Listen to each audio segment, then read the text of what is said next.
Good morning, everyone. Welcome to the first webinar in a series of webinars from Apna YPC. The webinar today will focus on residency pathway to internal medicine. And we are very grateful that Dr. Mehta and Dr. Kazi are present. Unfortunately, two of our panelists had emergencies and were not able to attend. I'd like to start with introducing Dr. Mehta, who's going to start off with his presentation. Dr. Mehta is the Senior Vice Chairman of the Department of Medicine at New York Presbyterian Brooklyn Methodist Hospital.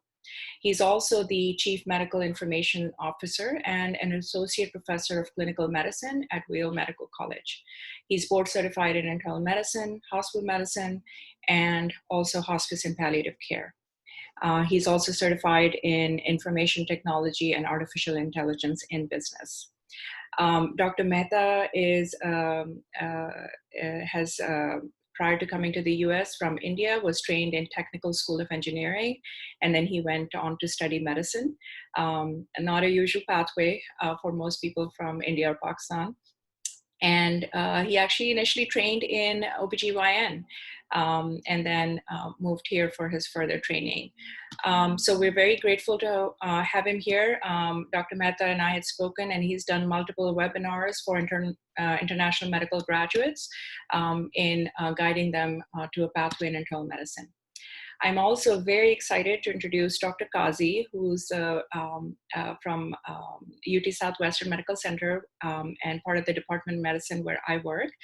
Dr. Kazi trained in internal medicine and rheumatology at UT Medical School in Houston.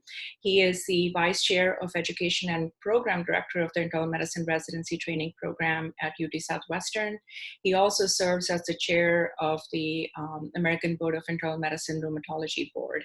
And UT Southwestern Internal Medicine program is one of the leading programs nationally, and we are very proud of all our residents and fellows. So thank you both for being here.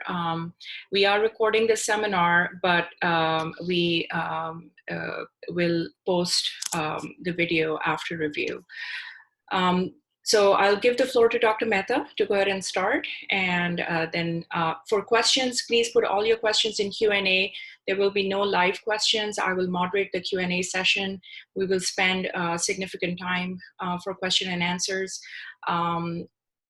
Please understand that the goal of this webinar is to guide you in how to improve your chances or how to guide you better towards a path to internal medicine in the US. Okay, so let's try to focus on that.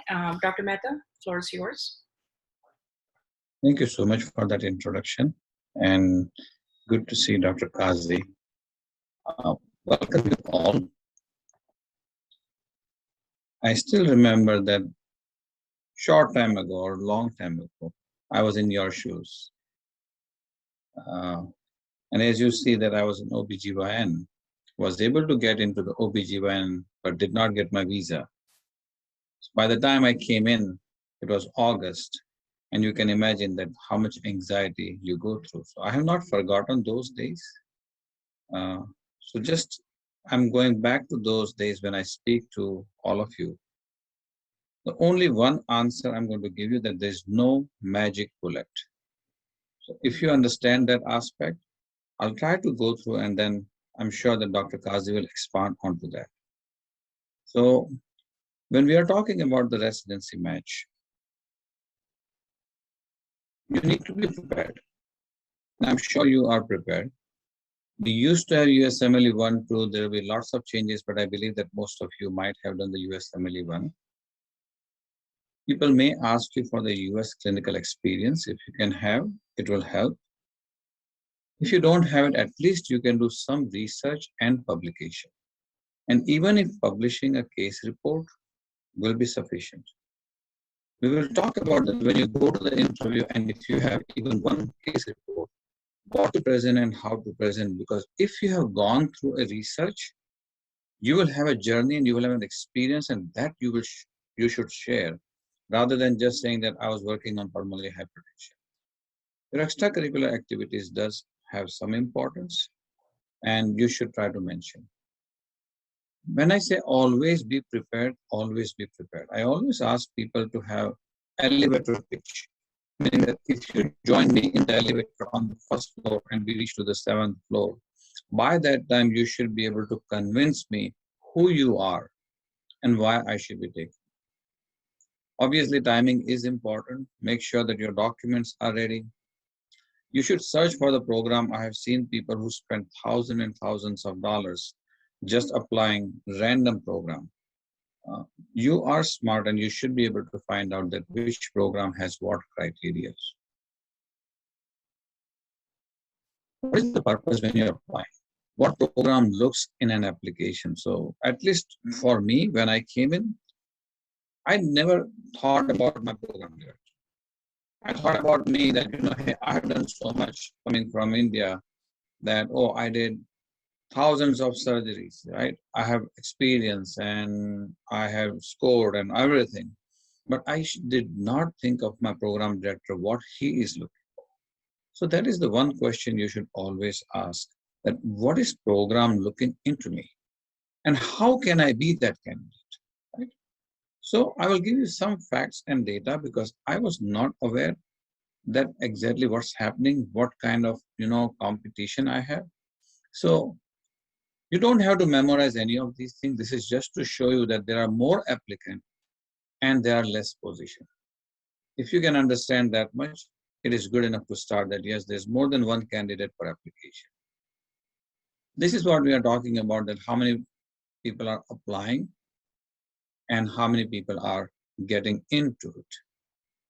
Again, don't need to go into the data, but basically going from 2012 to 2016, the number of applicants are higher and the people who are getting matched and unmatched, particularly IMGs, which are two different categories, US IMG and non-US IMG.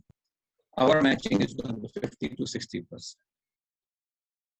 The total positions were 38,000 and applicants were more than 40,000. US MD and US DO will match 90 to 93%. US IMG 61% and non-US IMG, that is 45% in the first round. So competition is tough.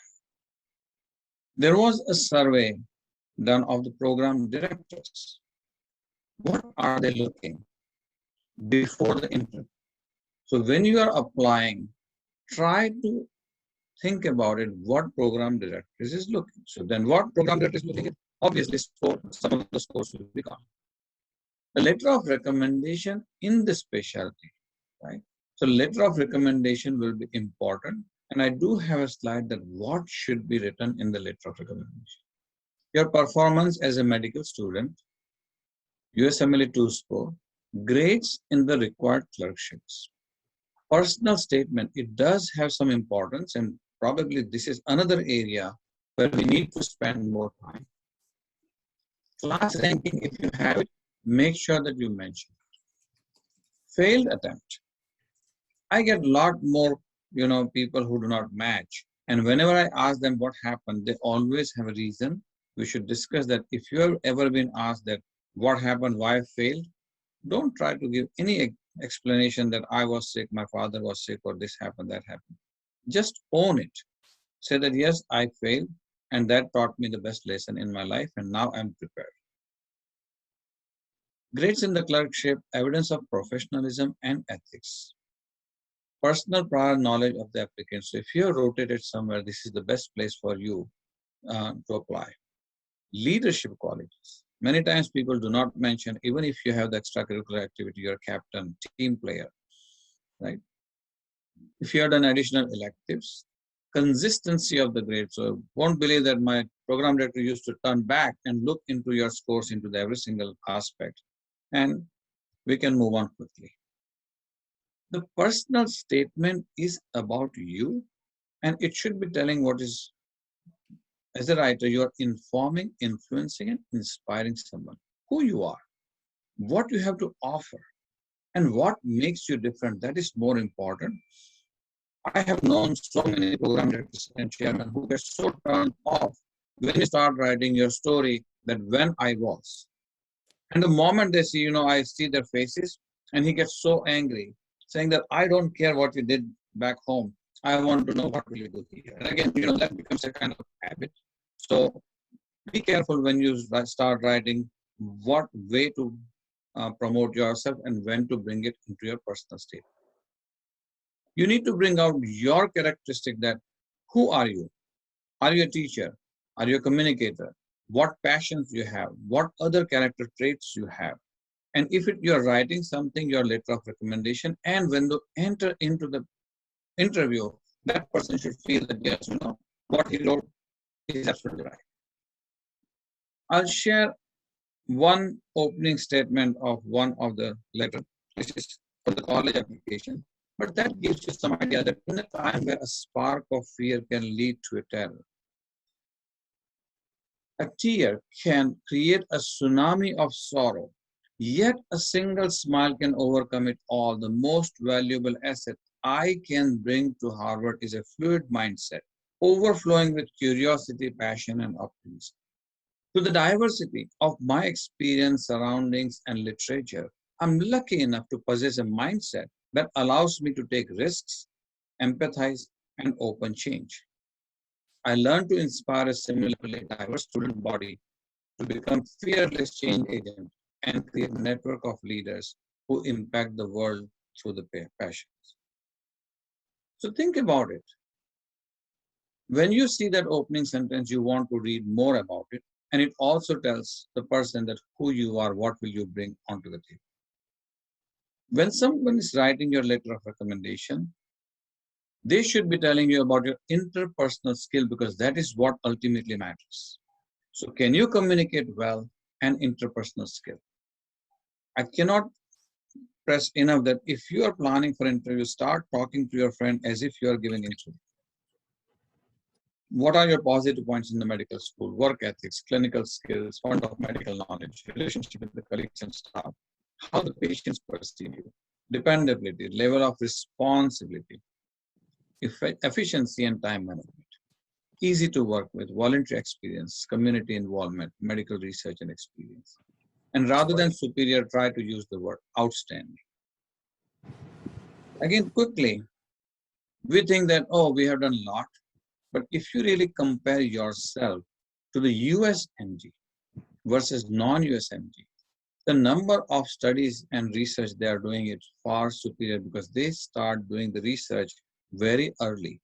And typically, even for internal medicine, you need at least 4 to 5 scholarly activity. I will just leave with the word scholarly activity. It doesn't have to have the publication. So if you think about it, do some kind of research and some study.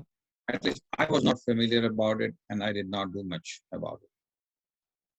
Once you have done the application and you have combined together all things, you look for your personal statement, you look for your interview skill, and you have done good letter of recommendations. Then you need to start contacting the program director. Don't have to be bothering them frequently, otherwise it will be no. Stay gentle, don't be too pushy. The interview preparation that if you are get overall idea about where you are going. So at least you know about the program, know about the program director, something. So at least you can ask appropriate questions. If somebody asks a question, you need to engage in the conversation. If you have done something which is paper publications or anything else, prepare a portfolio. So your resume is 1 or 2 pages. But if you're writing 4 or 5 items along with it, make sure that you have supplement document. You can leave it for them that this is what I did. There are many programs who offers pre-interview dinner. Make sure that if you are invited, you go. Be polite and friendly with everyone and try to meet. And friendly means you have to be friendly even to the parking lot person.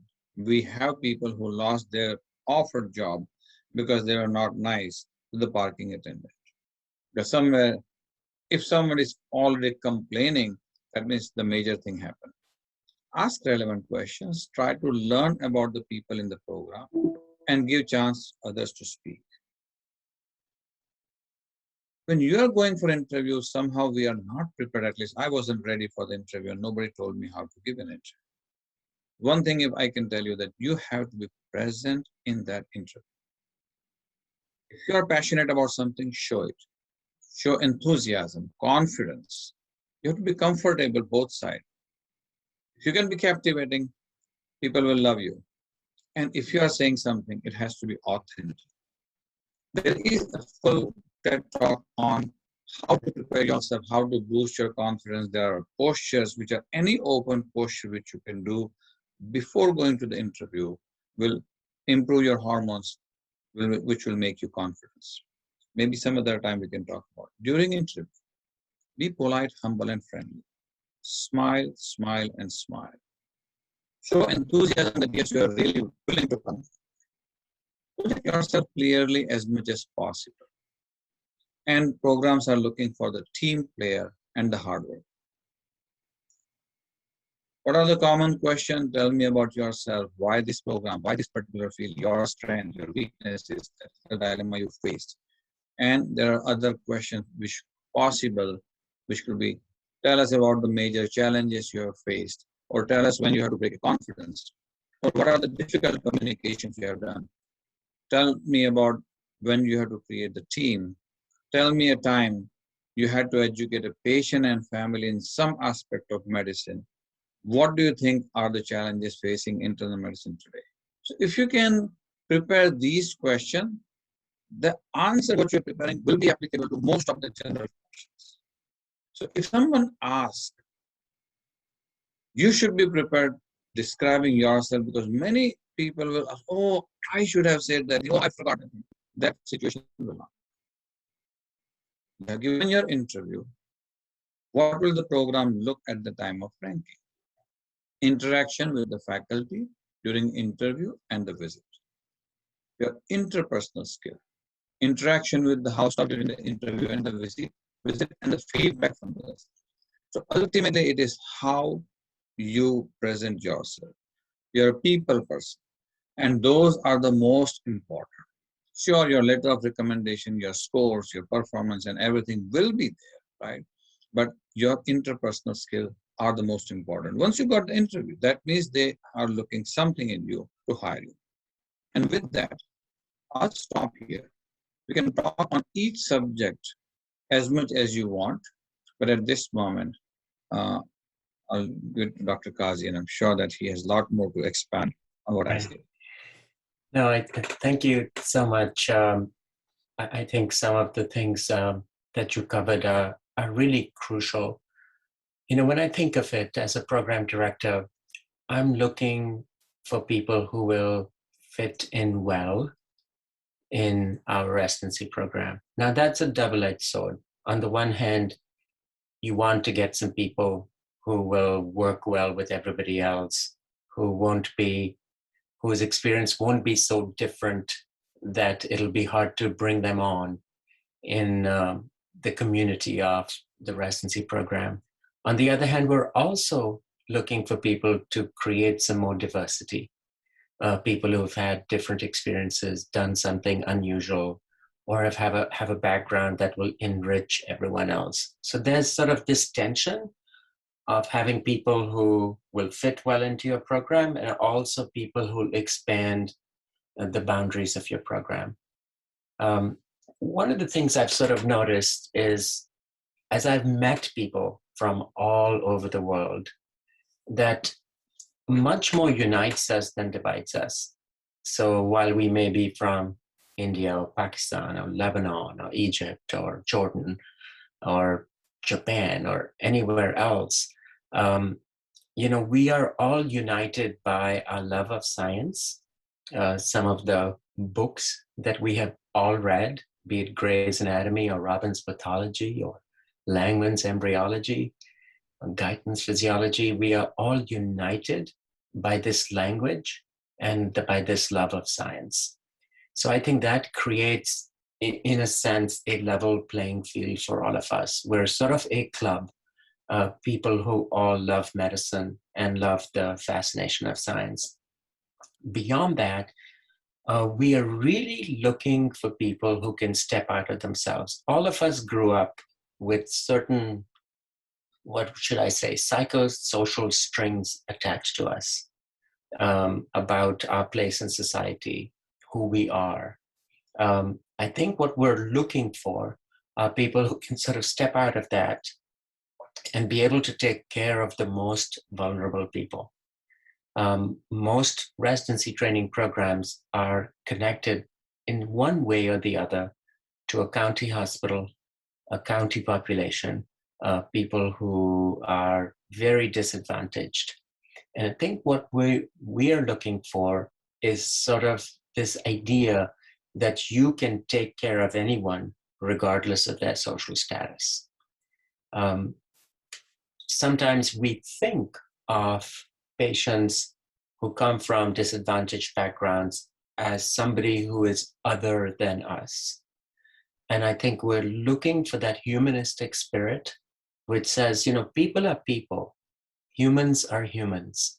And we're really here to take care of people, to empathize with them, to be compassionate, to sort of care for them.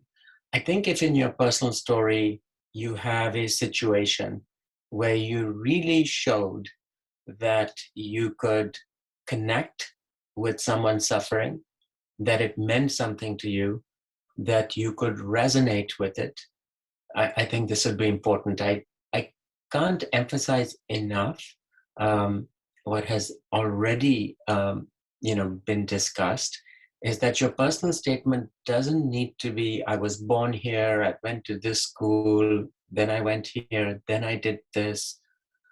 That's already in your resume. It's already in your CV. What we really want to know is who you are. And I think if you can explain that, and I love that slide with the different words. Am I a teacher? Am I a communicator? Am I a leader? And that whole idea of sort of being authentic. You know, authenticity has sort of two flavors to it, right? One flavor is that I'm true to self. I am who I am. This is who I am. The other aspect of authenticity is adaptability. Am I able to adapt to a certain situation? And people think of it as an adaptive authenticity. Think of yourself as a tree. Your trunk is very well grounded in all your values and what you believe in, but your branches can sway a little bit with the wind.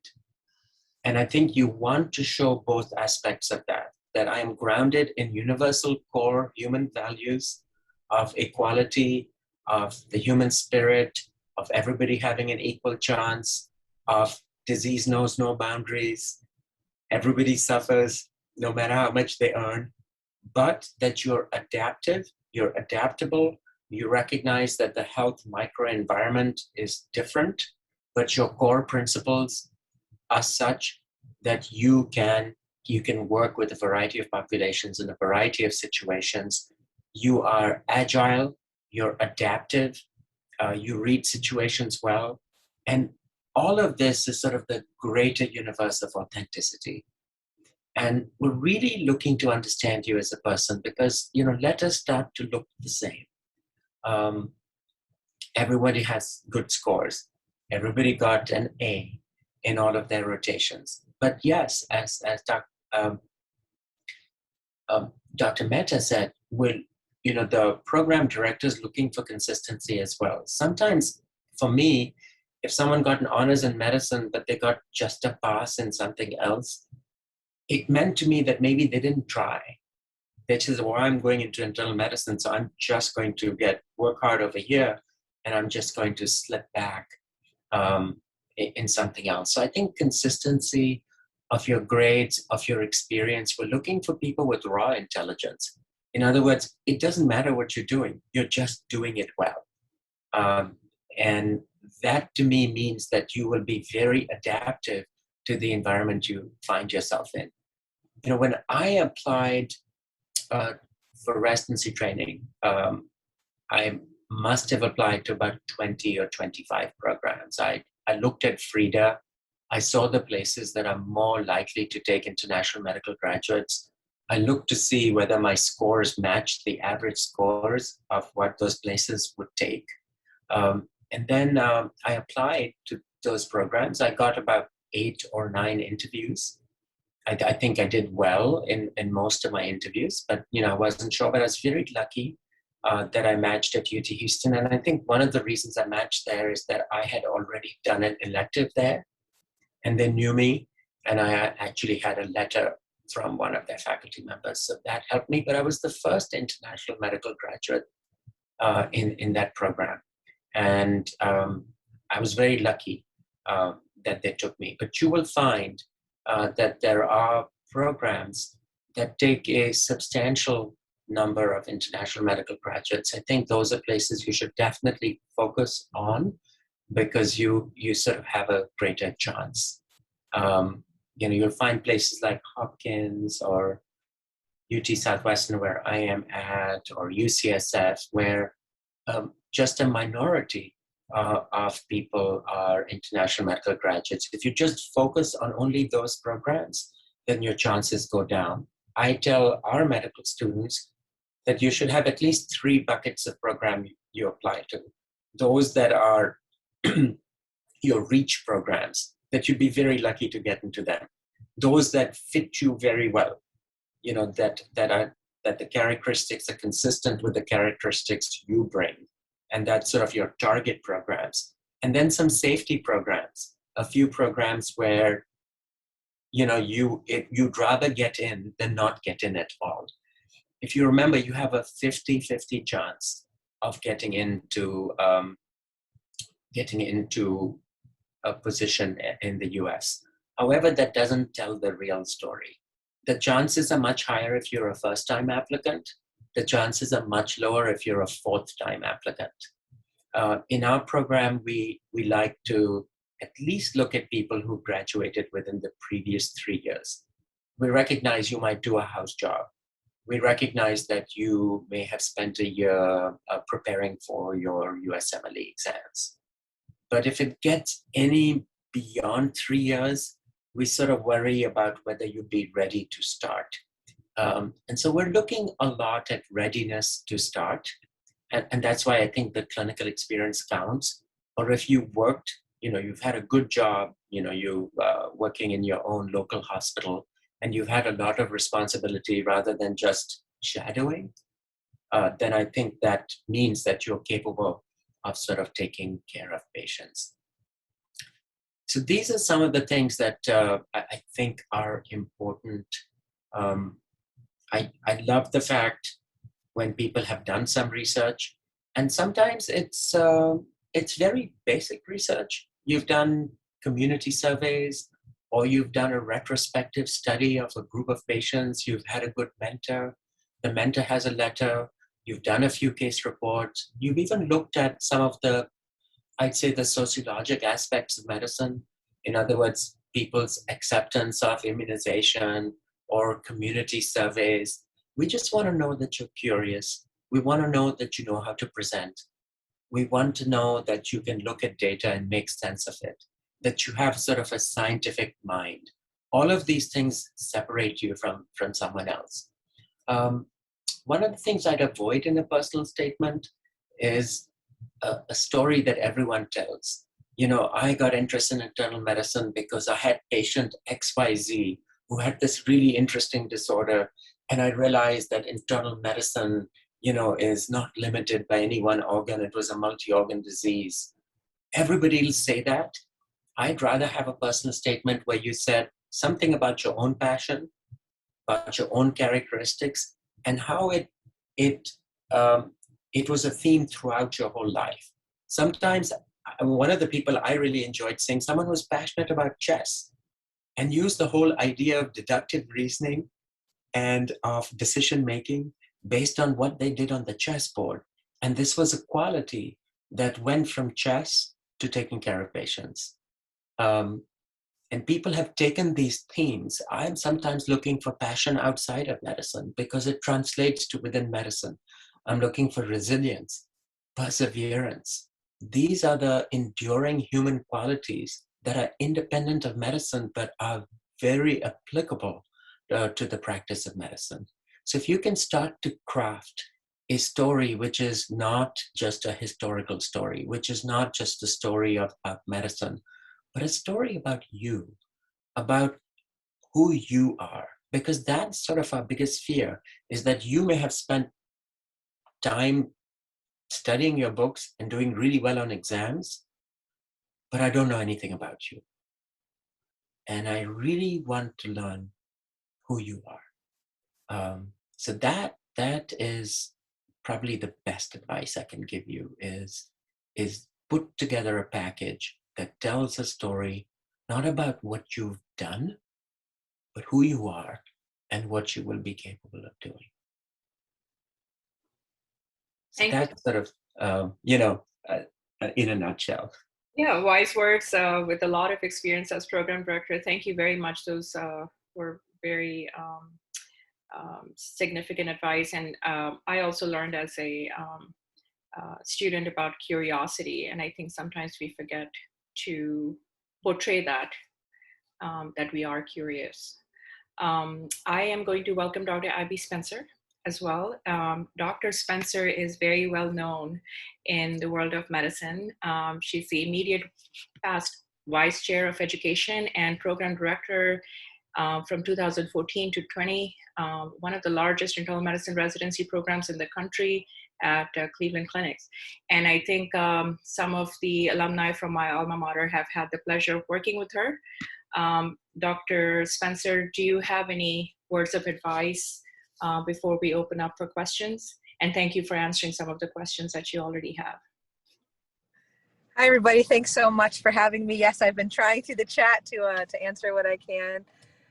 So I was in Pittsburgh and then Cleveland Clinic for the past 15 years, both programs that very much welcomed and loved international graduates. I'm now at WashU in St. Louis as the Vice Chair of Education, who is also a program that very much looks for diversity. So I'm excited to be here.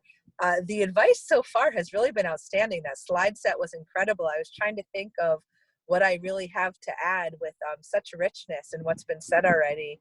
So I think I would just really echo the advice to show who you are, not just your statistics. You're so much more than your scores, the journeys that you've had, the grit and the resilience that many international graduates have had to go through to get to where they are is part of what makes you, tough and strong and unique and able to connect with patients and to, withstand the challenges of training. And so I'd say really embrace who you are, your journey, and share it. Don't judge yourselves or let anyone else judge you just on your statistics. You're so much more than what you've achieved. And so all of the advice about showing what makes you you, what brings you joy, what connects you with patients, I think was outstanding advice.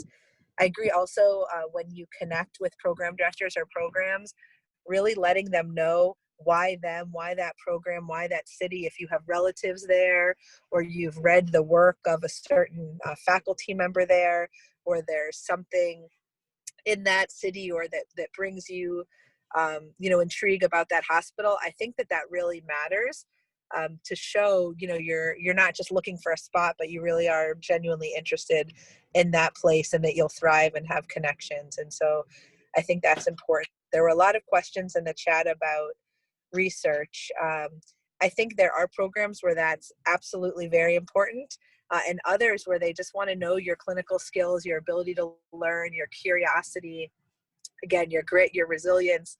And so I wouldn't, if you're not a researcher, if that's not who and what you want to be, then just bring your best self in whatever way. If it's your clinical self, then have very strong clinical letters. If you do have an opportunity to do research, then know what research is being done at that institution, how it aligns with yours, who are the leaders in the field. So just whatever part of you wish to share, share it truthfully and the best version. So maybe I'll pause there and just, help answer questions as they come, because I really think a lot of the advice you've gotten so far is just outstanding and very well said. Thank you. I wanted to remind all the applicants that there's something different that's going to happen this year. It's going to happen for a few programs, and it's called a supplementary form. and you'll hear about it in August. And the supplementary form will allow you to explain any geographic preferences and expound on crucial volunteer or other activities. It allows you to do that and to do something called preference signaling. In other words, you will have a handful of programs that you can show a strong preference for. So we don't know the details of this, but there's a work group that's working on it through the Alliance for Academic Internal Medicine, and they're going to release some guidelines on that. So I would stay on that AAMC website. If you search for supplementary form, ERAS, E-R-A-S, you can learn a little bit about it so you can be prepared. No one is fully certain what preference signaling means or how many sort of tokens of interest you're sort of allowed to give to programs, but I think we'll get some more guidance on it. So when you do write to programs, there are a couple of things I would suggest not to do. One is I get a Dear Program Director letter. Then I know that this is sort of just a big mail merge and the same letter is written to everyone. So I'm not sure if you're just phishing or you really are giving me a very targeted request. And then I also sometimes find that you will write to 6 or 7 faculty members, the exact same letter in the institution, and they'll all forward them to me. And then I realize that this one person has written the same letter to 6 or 7 people. That does not come across as very professional. I know you're just trying to make sure somebody answers you, but I'd say look at the website, and if a program director wants you to be contacting through a common address, we use a common address called resident.interviews@utsouthwestern.edu. Those come to me in any case. But to separately keep emailing lots of people is probably not wise. We reply to everyone. So no matter who writes to us, you will get a reply from us. I mean, that's just, we realize that it feels terrible when you write to someone and you don't hear back. But I think bombarding someone with emails just says something about, your sort of, your personal socialization and professionalism. You feel kind of, bombed. So just be careful of that. Thank you. So those are just a couple of things I wanted to say. I will research the supplementary ERAS. I have been following it, and I was waiting for a little more guidance to. Yeah, there's just not enough right now. We don't know enough. And the emails actually is not just related to residency programs. It's also pre-residency when we get the same email to 10 alumni from different places, and we all actually know each other, and it's the same email. So personalizing your email to the person is very important. Just like we would do in daily life, you're not going to send the same letter to your mother, father, and sister or a friend. So that's becomes a theme. If you start before residency, it will just continue in. So that's very good guidance. We have a lot of questions, but I want to start with a question that Dr. Mehta had brought up for all three of you. Like Dr. Mehta said, the most international medical graduates don't have undergraduate experience. So they're very young when they start medical school. They may not have had as much life experiences as graduates here. How did you, or how would you recommend we bring that across for these young graduates who actually may start experiencing life for the first time when they come to the US? So we can start with Dr. Mehta, and then if others have any other thoughts. So before I answer that question, I just want the participant to understand and let them know that I was enjoying when Dr. Kazi was talking, that he's given kind of $1 million advice. And thank you for arranging it.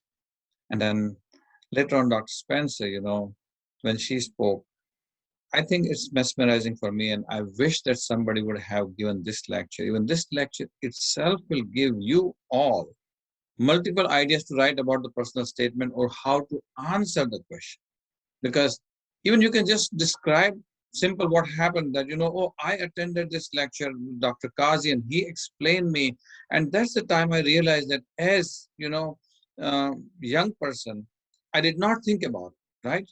Dr. Namira was asking me, and then I realized I changed my attitude and I decided to go and start doing the research because I did not think about it.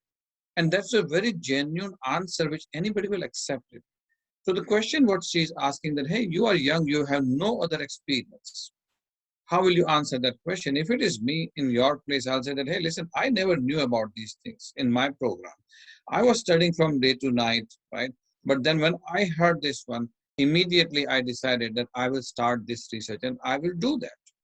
So that I will be able to present that, hey, I did maybe one case report. And during that case report, I realized how to write, how to get rejection, and now I know what is happening. So to be honest with all of you, I thought that my English back home was good. Today, if somebody asks me, I say my English is poor. So that's the only difference happened over the learning, that English is my second language. My accent is an issue, which I never believed before. Then I started taking the accent classes. And then I realized that, yes, there's always room for learning. And if you can do actually what you are learning today, you will be able to answer that, yes, it's true. I did not do anything till MBBS. The moment I came to know, I decided to contact few of my friends. We started this book club, we started this seminar, we started this workshop, and we decided to do the research. So I think that's how I will answer that. Thank you, Dr. Mehta. Dr. Salahuddin or Dr. Spencer, anything to add to that? So I think you bring up a really important point about being young. And, I went essentially from high school to medical school. I lived at home. My mother made all my meals. I had no responsibility. I'm 27 years old and I land up in the US with absolutely no skills other than that. But I did learn a few things during medical school. I went to medical school at a time of great political unrest in Pakistan. I started medical school in 1980. I should have graduated in 85.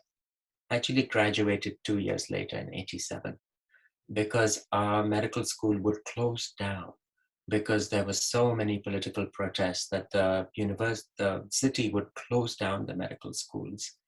But I used that time in a way. First, at that time, I thought maybe it was a waste what I was doing, but I ended up joining UNESCO. UNESCO, UNICEF, I think, these are all, they had a big immunization program, and I just volunteered. And we went into, there's a word in Urdu, it's called basti, meaning these are informal housing. These are little lanes that no cars can get into, and all you can do is walk down. You can walk, and we went from door to door immunizing. And my family thought that what am I doing? I'm not furthering my career in any way. But I promised you during my interview, this was the story everybody wanted to know. Well, what happened? What were the people like? Did they take the vaccine? Were they scared? And because I had some photographs we'd taken and other things like that, this became the focus of the interview because it maybe said something about me that was different, from other people. So even though you're young, you may have had some experiences that are fairly unique that will not only exemplify who you are, but set you apart from someone else. Thank you. Yeah. That's actually excellent. I think sometimes we forget to think about these things, and they're so important. So I'm going to go ahead and start asking some questions, and I'm going to moderate based on the themes. I think we've touched upon experiences already. Can you comment a little bit about the step one changes that have occurred and how programs might be utilizing the pass-fail information for residency applications this year?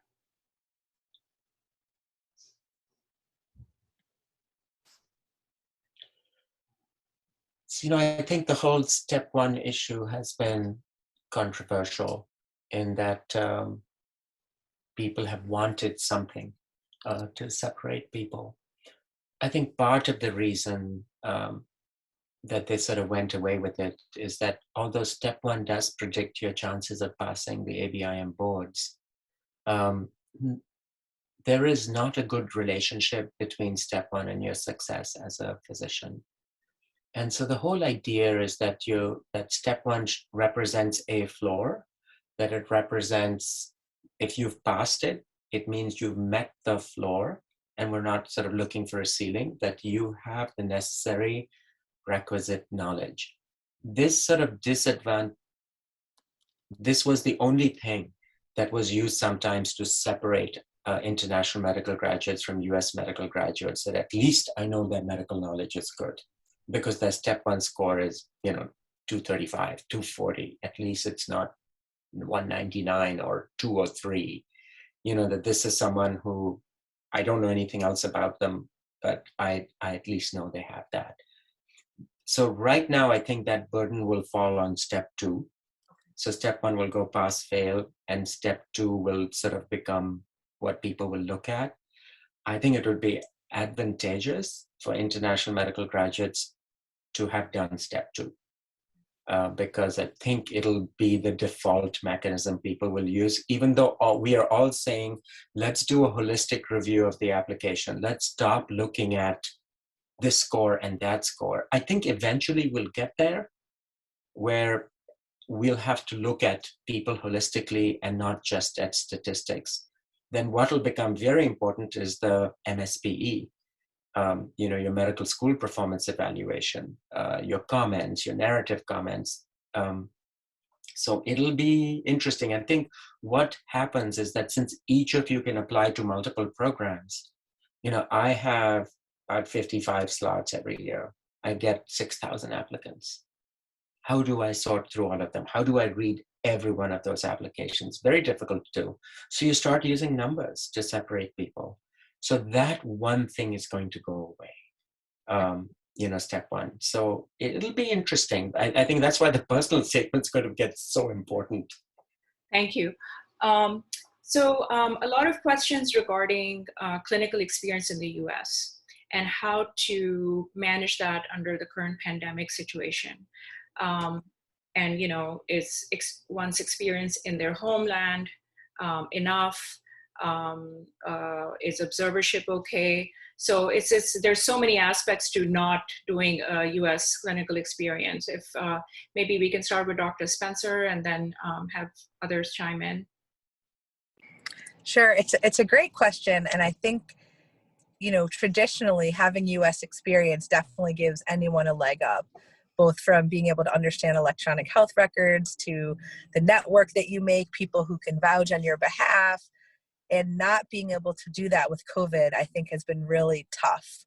The potential bright side is that it's happening to students within the US as well, who traditionally have done a lot of away rotations or audition rotations. They're not having those either, but still have the US experience. And so I think we now have a year under our belt of not having that, and people still matched relatively well. So I think that it's challenging that it went away, but it's now year 2, and maybe only the last year that this is like that. My personal opinion would be any clinical rotation is likely better than an observership. It's hard to interpret letters about an observership, when you can't really truly have clinical interactions. I think the benefits of observerships are really if you're meeting the people and you have someone that just takes you under their wing and vouches and uses their own network. I think, often it's the network and people calling on your behalf that makes a difference. The number of calls I got, or again, to Dr. Kazi's point, when you have 6,000 applications and you're trying to sort by numbers, a phone call that says, hey, take a look at this one, you're going to pull it out of the pack. And sometimes it's just getting your application looked at that makes a difference. Your application can be just as good as thousands of others and may not get detailed eyes on it. And so anything that gets you contacts and friends and a network, I think, can be helpful. Clinical experience is always going to trump non-clinical experience. I think an in-depth letter from someone in your home country that can speak to your humanism, your clinical skills, your ability to learn, to ask questions, all of that is very, very meaningful. And so I don't think all is lost. I hope that the world opens up for many reasons, but including, coming back over and doing rotations. But I think until then, be your best clinical self and have letters from people who can really speak to who you are and what you're about. Thank you. Dr. Mehta, do you have anything in regards to that? So I'm getting this question from all over.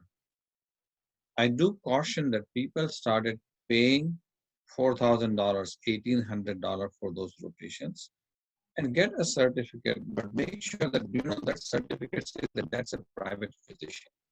Sometimes they say that they're affiliated with this university hospital, and the program is asking university hospital to verify that whether this rotation happened. So we are getting this kind of letters in our hospital, and my program director says that we have no record of this person rotating in the hospital. So it's always a good idea, but at the same time beware of doing these fake rotations, which people are even doing the tele rotations. It will help you, but don't expect that it will, you will be able to tell program director that yes, I have done a rotation. You can use that story to explain that what have you learned, but it will not be sufficient, for the program directors to believe that you have done the in-person experience. Thank you, Dr. Mehta. Dr. Kazi, do you have anything to add? So, it was a difficult year because many people couldn't get US experience, and it's sort of a double-edged sword. If a program says we want US experience, but it's not easy to get it. And as Dr. Spencer said, these are observerships where people can't be judged. Although people can judge their personality and they can give us a call, it also ends up discriminating against those people who don't have the means, who don't get a visa to come, who can't do it. So I think we as a community need to not put that burden on international medical graduates. We should be able to say, you're good enough. You don't have to come here to prove you're actually what you are. I really love the idea of an in-depth letter from your home country, from someone who's worked with you. I think that'll mean more to me. One of my international medical graduates coming in this year is from Turkey. He had no experience in the US, but he had such a wonderful letter from someone he'd worked with that I thought that was sufficient. And that's what led me to rank him. And I'm so lucky that he's coming to our program because he's every bit as wonderful as that letter says. I'm so glad you said that, because I think there's a misconception that doing clinical work in your homeland is not important. And in fact, I think I've been encouraging a lot of the graduates to do their internship, do that in their home country and learn from it, and show that in the letter of recommendation, what responsibilities they have and what they have done. I think most program directors, hopefully they're as kind as you, do understand that this is an unusual year and that it's going to be difficult. What we have done, Dr. Mehta, Dr. Kazi, and Dr. Spencer, is created AMA has some guidelines about observerships and what are the things that can be assessed during an observership. And we're trying to create a program that focuses on that so that if you do get an evaluation or a letter or the doctor can call you, it's very specific to the AMA guidelines. Because there are some things that you can gather when someone is observing. There are quite a few questions about old graduates, people who are beyond 3 years of graduation, for whatever reason, personal or otherwise. Any advice for them? So the situation that I find most often is that I've seen it in people who've come to the US for other reasons because a spouse came. And then they spent some time raising a family or just took the time to do their tests and their exams. And they'd sort of had an interruption of their normal pathway. It puts them at a disadvantage, there's no doubt. But I think if you've done something else that shows your continued engagement with medicine, sometimes that helps. I think it also helps if your step scores, your step exams were actually recent. So it also shows that your knowledge was recent. It wasn't as if you did your exams 3 or 4 years ago, and then you have done nothing for 3 or 4 years, and now you sort of want to do it. If you've been working clinically in your own home country, I think that can sort of also count. So it much depends on the competitiveness of the program you're applying to. I mean, I'll be honest, in our program, we're unlikely to look at someone who is more than 2 or 3 years out of medical school or formal training or experience. But there may be other programs that look at this in a more benign fashion. Thank you. Thank you, Dr. Kazi. Anyone else has any comments? Yeah, I will say something. Sure. And it's heartbreaking when I see people working on gas station or in a restaurant as waiter. But yes, I have known these people. I encourage them to keep trying, and many of them eventually get into it.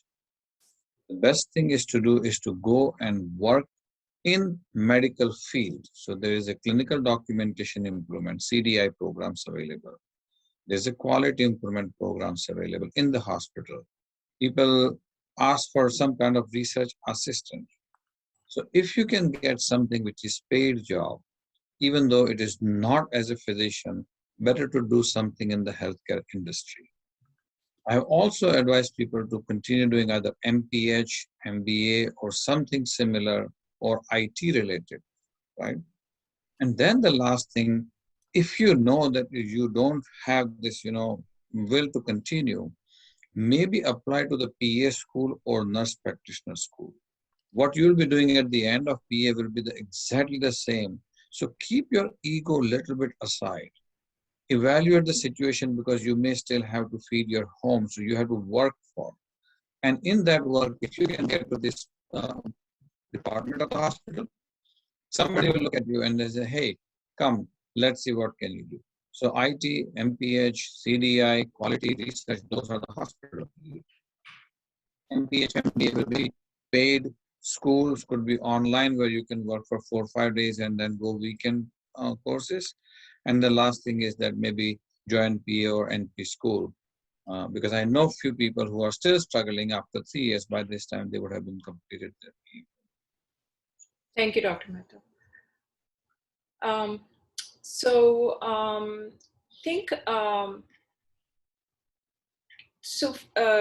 Dr. Kazi and Dr. Spencer, in the US, American graduates typically get dean's letters.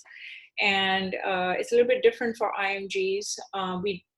To get those letters, they may not know us as personally as they do here. Do you put a lot of weight on the dean's letter, or is that mainly a requirement that is being fulfilled?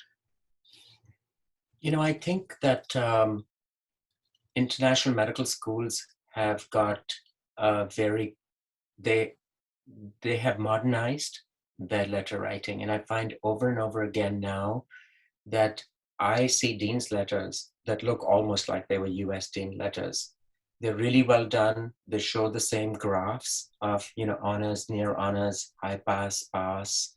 They even sort of do percentiles. Where does this person stand compared to other people? So I think medical schools are getting really good at this. They recognize that this is a requirement and they're starting to produce these sort of dean's letters. Some schools will just do a transcript. And sometimes that transcript's difficult because, I remember getting 70, if you got 75%, that was considered as a distinction. But in the US, 75% would be considered like you failed. Yes. And so I think it's important that some sort of supplementary information explain that, you know, we use the whole range often in international graduates. In the US, everybody's between 90 and 100. Nobody uses the sort of the full range.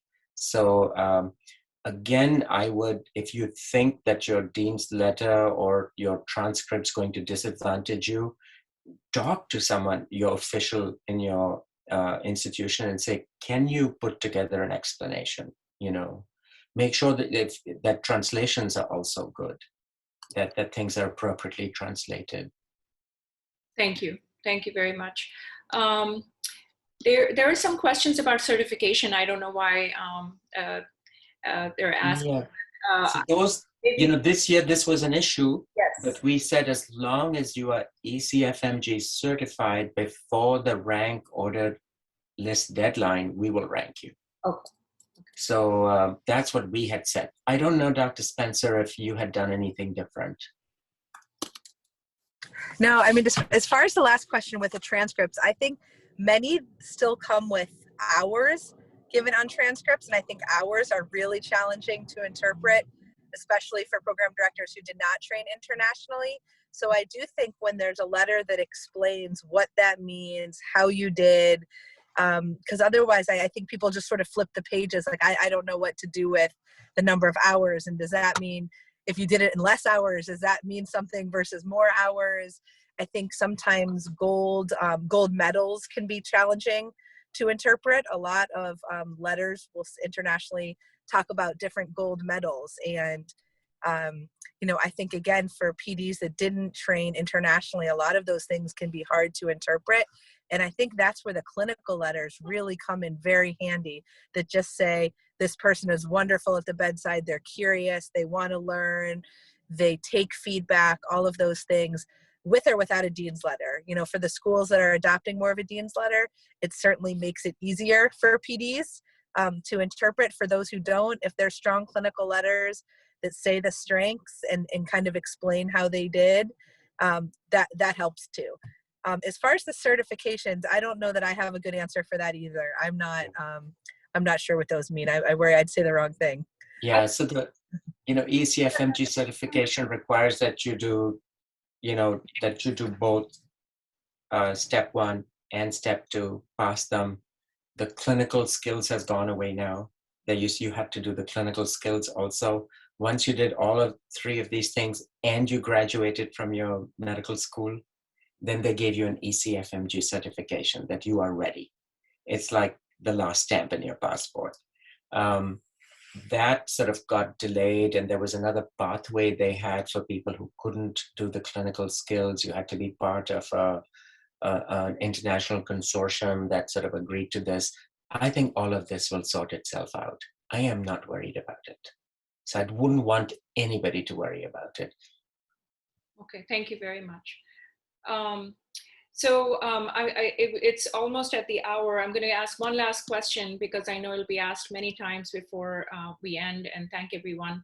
I will tell you, a lot of international medical graduates from many countries are taking step 3 in lieu of their clinical experience, or to show that they have good clinical skills.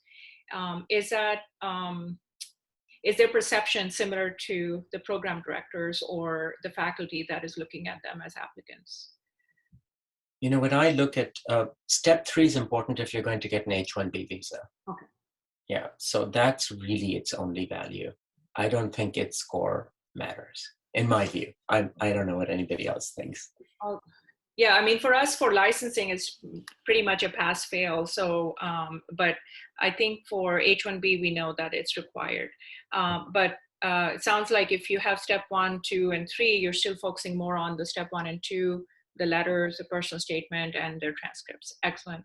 Well, yes, Abby, you have I'm sorry. The only thing I would add to that, I agree with everything that was said. And if someone has a high step 1 and 2 and they take 3 and it's a big drop, that calls attention to it. And so that to say like, oh, is it what's going on here? And there's, you know, maybe it's a conversation question for the interview. Maybe it's but I think it grabs attention if it goes the wrong direction. And so If you have to take step 3, then do your best. If you don't, it may be a gamble if you're, it only helps to me if it's higher or the same, but if it drops, I think it draws attention, and I just would give a word of caution there. Yeah, that's a really good point. That is actually very, very important. Well, we're going to end here.